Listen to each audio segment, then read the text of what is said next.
senyawanya itu bisa ke arah konsistensi dari obat herbal terstandar. Karena kan bagaimanapun kalau misalnya saya buat kayak semacam ini ya dari rancangan saya misalnya ya. Cuma ini kan saya lebih kompleks. Kalau sampean kan lebih lebih apa lebih sederhana lah istilahnya ya.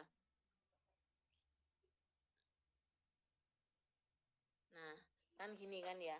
Nah, jadi isu utamanya itu bahwa suatu khasiat ini kelihatan nggak? Nggak kelihatan ya?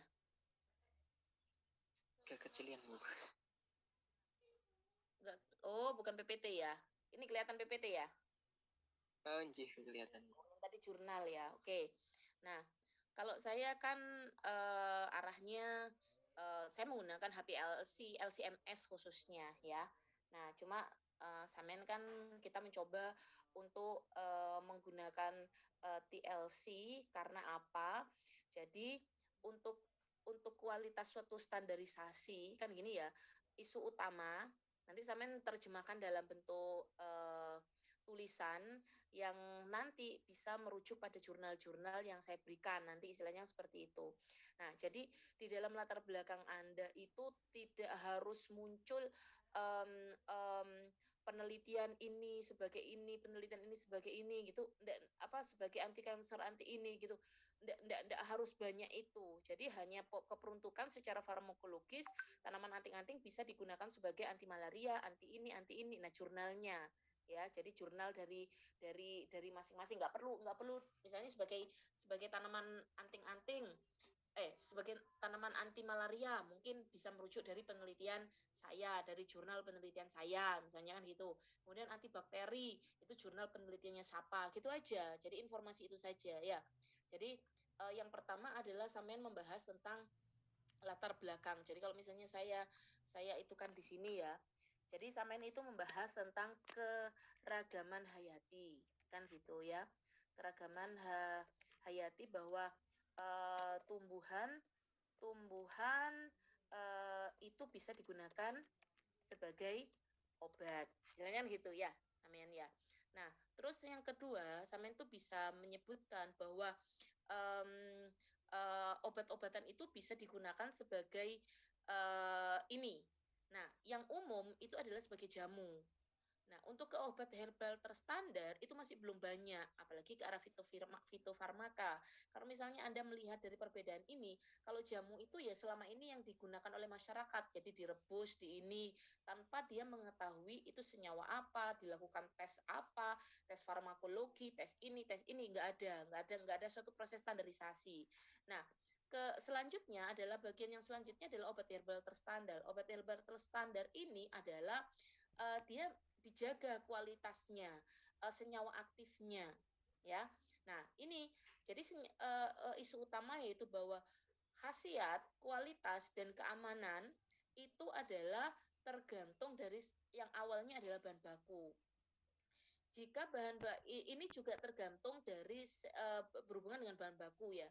Nah, bahan baku ini nantinya akan menuju ke obat herbal terstandar yang nantinya untuk obat herbal terstandar itu diperlukan suatu proses standarisasi, istilahnya seperti itu, ya. Nah, kemudian proses standarisasi ini tergantung dari suatu proses metode analisisnya, standarisasinya fitofarmaka pada suatu herbal akan menyebabkan konsistensi farmakologi yang ditimbulkan.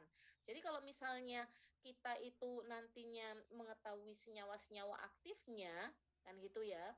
Nah, senyawa aktifnya ini kan hubungannya dengan khasiat suatu obat herbal atau keaktifan farmakologi obat herbal kan gitu ya.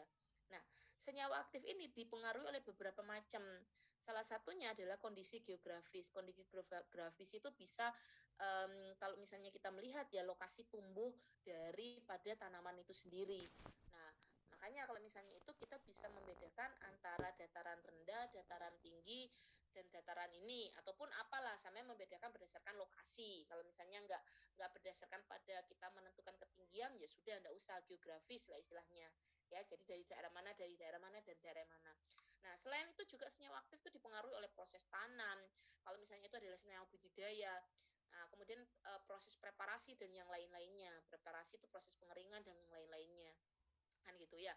Jadi kalau misalnya ini kita terkondisikan, kita bisa mengetahui ini, kita akan bisa mengetahui kira-kira nantinya pada kondisi pada daerah mana informasi kalau misalnya ini yang dia bisa memberikan senyawa aktif yang baik. Nah, kemudian pada kondisi pengeringan yang seperti apa dia akan menghasilkan konsistensi senyawa aktif. Nah, istilahnya seperti itu. Apakah ada perubahan ketika berbeda senyawa, berbeda daerah ini terhadap perubahan senyawa aktif? Atau apakah ada perubahan dengan pengeringan, metode pengeringan itu dengan senyawa aktif? Nah, nanti ini kalau misalnya dia tidak mengalami suatu perubahan, nah informasinya kan kita bisa melihat, merekomendasikan bahwa daerah dengan perbedaan daerah dia tidak akan mempengaruhi pada kandungan senyawa aktifnya. Sebentar itu dulu, saya nggak bisa. Ya, jadi seperti itu.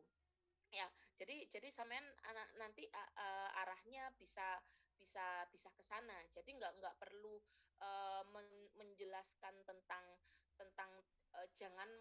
jangan terlalu banyak ya. Maksudnya menjelaskan bahwa tanaman anting-anting itu bersifat sebagai anti malaria dengan nilai LC50 ini enggak terlalu ya, enggak perlu sampean. Jadi nanti lebih ke arah quality control itu sendiri. Nah, kan arahnya seperti itu ya. Nah, salah satu metode pendekatannya untuk bisa proses standarisasi ini adalah dengan menggunakan ya proses standarisasi ini salah satunya adalah dengan menggunakan teknik kromatografi atau dengan cara menggunakan instrumen. Nah, kan itu ya. Nah, pendekatan standarisasi ini bisa diketahui dengan suatu teori metabolomik. Nah, metabolomik itu bisa melalui pendekatan analisis secara secara kromatografi maupun secara spektroskopi. Nah, pada kali ini kita mengambilnya adalah ke arah spektroskopi. Nah, jadi ini juga kayak misalnya ini sampean juga bisa dijadikan sebagai acuan ketika sampean membuat latar belakang. Nah, ini bisa sampean menyebutkan bahwa proses quality control dari raw material itu bisa dilakukan melalui suatu pendekatan teori secara fingerprint, istilahnya kan gitu ya. Nah, ini sampean bisa jadikan sebagai ini. Nah, seperti ini loh maksudnya. Cuma sampean lebih menerjemahkan lagi ya. Jadi kan menyebutkan adanya ini sebagai anti malaria hanya gini-gini aja. Jadi nggak perlu sampean menyebutkan berapa nilai LC50-nya dan yang lain-lain, nggak perlu. Nah, kemudian ke arah quality control. Nah, baru kalau misalnya ada penelitian yang arahnya quality control, sampean bisa memasukkan. Paham ya? Ya. Jadi arahnya ke sana. Jadi arah penelitian yang sejenis dengan ini Anda bisa masukkan dengan data-data. Misalnya hasil datanya ini seperti apa. Kemudian kalau yang saya berikan misalnya penelitiannya Pak Raffi ini, nah ini dari menurunkan ini bisa dijadikan sebagai rujukan bahwa dengan kondisi seperti ini ada profil senyawanya adalah seperti apa kan gitu ya. Kalau ini kan berbeda tanaman. Jadi dia melihat pola berbeda tanaman. Nah, nantinya kalau misalnya kita melihat di sini mana tadi? Nah, ini nggak bisa besar ya. Apa caranya besar ya? Ini ya digedekno ya. Ih, bukan. Iso ya. Jadi kalau misalnya kita melihat ya di sini ya, ini kan ada ya.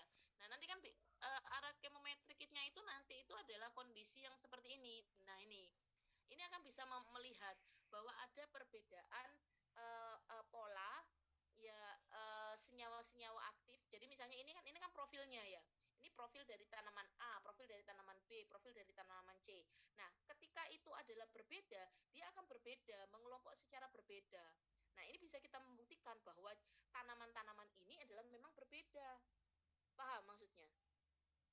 Secara TLC berbeda. Nah, bagaimana nanti kalau misalnya sampean, misalnya daerah A, daerah B, daerah C. Kalau memang dia itu hasil polanya sama, misalnya ya, nanti nanti kita lihat secara kemometrik dengan PCA itu apakah dia mengelompok ataupun dia berjauhan. Kalau misalnya dia senyawanya itu adalah distribusinya ini adalah mengelompok, bahwa dengan berbeda ketinggian dia tidak terlalu berbeda secara signifikan kandungan senyawa aktifnya. Tapi misalnya di sini ada ya senyawa, kemudian ada mencil satu di sini misalnya. Nah, berarti ada perbedaan, sedikit perbedaan. Ada satu senyawa yang itu tidak ada di dalam daerah yang lain gitu loh maksudnya. Paham ya? Jadi seperti itu ya. Nah, nanti ini mungkin kalau menurut saya bisa, cuma yang membedakan jurnal penelitian Pak Raffi ini adalah dia arahnya adalah berbeda karena ini adalah untuk kualitas apa ya, quality controlnya. Quality controlnya ini adalah kalau misalnya ada proses pemalsuan. Jadi kan ini tanamannya kan hampir-hampir sama ya. Kalau misalnya Pak Raffi bilang antara pete, antara ini, antara lantorogung itu kan hampir sama daun-daunnya. Nah, kan sehingga kalau misalnya ketika dalam proses kering dia dicampur kan gitu kan ya. Nah, itu kan nggak ketahuan. Nah, tapi kalau misalnya dengan melalui TLC kemudian dilakukan analisis secara PCA ini, nah dia pasti akan berubah apa namanya polanya gitu, sehingga nanti akan bisa ketahuan bahwa itu ada kontaminasi raw materialnya, misalnya seperti itu. Arahnya itu ke sana, quality control raw materialnya itu dengan menggunakan ini. Nah, nanti sampean menyebutkan bahwa salah satu metode setelah sampean menyebutkan ini, salah satu metode yang bisa digunakan adalah pendekatan dengan Al-Rabi fingerprint dengan menggunakan kromatografi TLC. Nah, sampean menyebutkan apa keunggulannya. Artinya memang TLC ini kan sudah ada ya. Kita oke lah, memang sudah ada HPLC, NMR. Nah, cuma ini kan metode yang sederhana. Nanti sampean bisa menyebutkan ini bisa digunakan untuk membantu industri-industri jamu yang ketika kita menggunakan media yang sederhana, istilahnya kan gitu ya. Jadi kalau misalnya kita sudah menemukan suatu metode, kita sudah bisa mengetahui bahwa tidak ada perbedaan dari ini gitu ya, yang nanti itu akan digunakan sebagai metode, kemudian nanti juga bisa digunakan seperti yang Pak Raffi ini. Nah, perusahaan-perusahaan besar kan bisa jadi nggak punya alat HPLC, nggak punya alat LCMS kan gitu kan ya. Nah, salah satunya adalah dengan menggunakan apa ini TLC ini gitu. Ya, jadi itu. Nah, ini sampean bisa melihat latar belakang dari ini, sampean bisa kembangkan kalau ini kan jurnal, kalau jurnal kan cuma sedikit, kalau latar belakang di apa namanya di deskripsi kan jauh lebih banyak, lebih detail lah istilahnya. Cuma saya mau wanti-wanti ketika sampean menyebutkan penggunaannya secara farmakologi itu jangan detail. Jadi hanya seperti ini saja. Ya, kemudian ada kandungan senyawa ini dari penelitian ini, hanya itu saja. Nah, baru ke arah quality controlnya. Ya, nah secara metode kemometrik ini ya, nah kemudian pendekatannya metabolik. Nanti tak kasihkan ada jurnal skripsinya mahasiswa S1 tapi farmasi, tapi dia menggunakan densitometri TLC yang pakai UV itu sudah alatnya canggih, tapi kita kerjanya di UNER. Nah kan kita nggak usah ke sana, apalagi kondisi pandemi kan gitu kan. Ya kita memanfaatkan yang kondisi yang paling sederhana yang bisa, artinya sampean bisa menyampaikan itu nantinya dalam suatu ini Anda, bahwa saya menggunakan metode sederhana yang bisa digunakan oleh masyarakat, istilahnya kan seperti itu, yang ataupun perusahaan yang tidak membutuhkan alat yang besar, jadi yang mahal istilahnya gitu ya.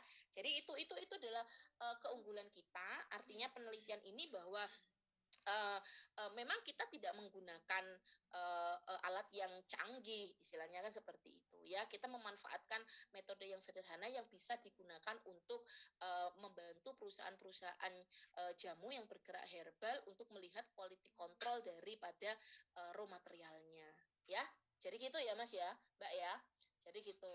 Nah, ini nanti sampean juga menyebutkan nanti karena kita adalah TLC-nya itu apa namanya kita mereknya Camak kok, yang punya saya beli sendiri itu adalah Camak.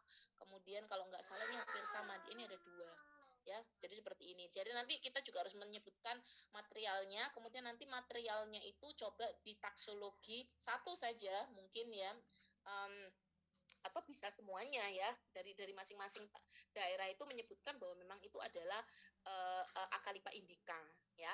Nah, jadi kita harus ke sana, karena kalau misalnya saya kemarin itu dapat dapat apa ya namanya dari dosen itu ya, ketika dia mau memasukkan jurnal ya, maksudnya jurnal internasional, dia hanya kembali, dia tuh menanyakan reviewernya itu menanyakan sampelnya itu apakah setelah diperoleh itu dimasukkan ke herbarium. Nah, karena herbarium itu adalah untuk mengoleksi. Jadi itu adalah apa ya, kayak storage. Jadi kalau jangan sampai nanti sampelnya itu ketika kita mau melakukan penelitian yang lain berbeda, istilahnya kan seperti itu. Nah, ini juga harus dilakukan. Tapi kalau misalnya kita nggak melakukan ya nggak masalah. Cuma yang penting kita lakukan uji taksonomi saja, ya. Jadi itu. Nah, ini anuannya ya, materialnya. Nah, arahnya nanti kalau misalnya kita melihat kalau ini kan ada peniruri apa ini ya? Ini pla apa sih namanya itu namanya itu apa sih? Pilantus ya, Pilantus niruri. Nah, ya, untuk identifikasi Pilantus niruri. Nah, ini adalah Pilantus niruri, kemudian ini adalah Pilantus debilis, Pilantus urinaria. Nah, sama-sama, cuma apa namanya? Ini adalah ke arah sana ya. Nah, nanti kita juga mungkin samain melakukan pengkodean dari daerah. Kita kan mengambil 3 ya. Nah, ya sudah 3 nanti ituannya. Ya, jadi itu nantinya kemudian arahnya ke sini. Nah, datanya setelah diperoleh TLC ini kan hubungannya sama intensitas. Nah, nanti kan hubungannya sama intensitas. Intensitas itu nanti bisa menyampaikan pada ini nilai tingginya, sedangkan kan nilai RF. Nah, ini adalah nilai absorbansi. Absorbansi itu hubungannya dengan intensitas, kita analogkan. Nah, kalau misalnya ini data TLC ini kita masukkan ke dalam suatu software apa itu image, datanya akan seperti ini. Nah, kalau penelitiannya anak farmasi yang UIN itu pakai alat densitometri namanya. Jadi dari di sini langsung akan keluar hasil spektra kayak UV. Jadi nilainya ya RF dengan nilai absorbansi ini kan gitu. Ini secara langsung. Cuma kita karena nggak pakai densito ya mencoba kita dengan menggunakan software itu gitu loh. Nah, baru data ini nantinya masuk ke dalam analisis secara chemometrik nanti ininya. Ini bisa dimasukkan. Nah, setelah dimasukkan nanti akan ada proses pengelompokan ini. Nanti masing-masing sampel itu ulangannya dibuat 5 aja ya, 5 totolan gitu loh. Jadi misalnya daerah Ngawi itu nanti satu titik ada 5 kali ulangan ya, 5 kali ulangan di TLC. Jadi nanti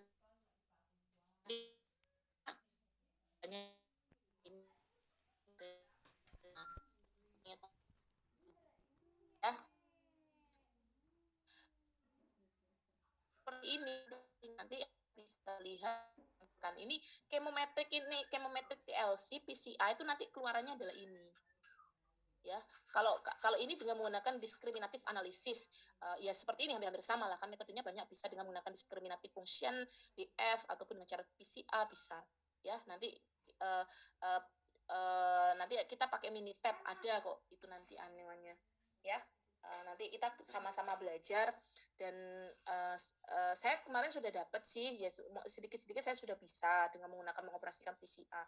Cuma nanti kita perlu belajar lagi dengan dosen statistik sama Pak Tazi. Pak Tazi itu dosen fisika yang sudah bergerak pada ini, cuma dia arahnya ke sensor bau. Jadi aplikasinya itu cukup banyak ya, arahnya yang ke arah sini. Ya, gitu ya. Jadi nanti cara pembuatan latar belakangnya seperti itu ya. Jadi arahnya sampean adalah raw material yang digunakan untuk quality control ya. Jadi seperti itu. Jadi kita mengambil beberapa titik untuk keterwakilan dan cara pengeringan. Nah, pengeringan apakah mempengaruhi? Nah, kalau pengeringan nanti kita mengambil dari salah satu saja ataupun gimana nanti modelnya. Ya. Oke, ada pertanyaan? Ada, Bu. Ya, gimana, Mas?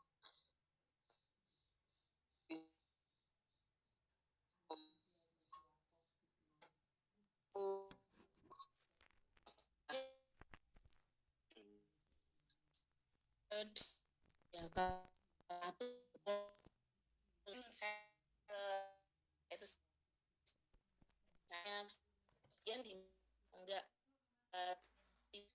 tidak perlu itu bisa dimasukkan. Kalau misalnya um, bisa kemarin kan saya kasih itu